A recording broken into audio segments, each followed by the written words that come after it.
You'll never grow beyond the image you hold of yourself. Those words echoed in Amara's mind long after the workshop ended. At 17, Amara was the kind of student who preferred the back of the classroom, hidden behind her notebook, hoping no one would ask her to speak. Her voice was barely a whisper, and her hands trembled every time she had to answer in front of others. When her literature teacher announced the annual spoken word competition, she felt the familiar lump in her throat. Nope, not me, not ever, she thought. But then came that workshop. Her teacher had invited a guest speaker who spoke with fire, confidence, and clarity.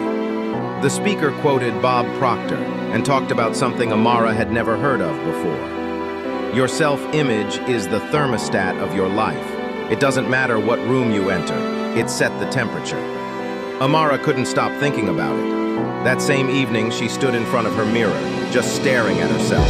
It felt awkward, silly even. But she remembered another quote from that workshop. You can't outperform your self-image. Change it and you'll change everything. So she made a decision, a 30-day challenge. She would show up in front of the mirror every single night, look herself in the eyes and speak life into herself. Day 1, her voice cracked. I am confident. I speak with clarity. My words matter. Day 5, her hands still shook, but she stood taller. Day 10, she noticed something. She didn't look away from her own eyes.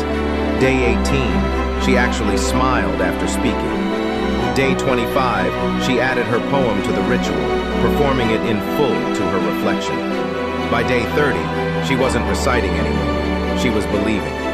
The day of the spoken word competition arrived. Backstage, the fear was still there, but it didn't own her anymore. She stepped up to the microphone, took a deep breath, and began.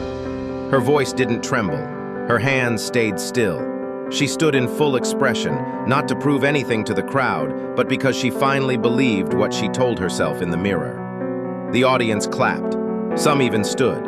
She didn't win first place, but for the first time in her life, Amara won over herself.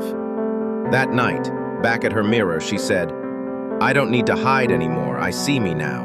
And for the first time, she smiled. Not just with her face, but with her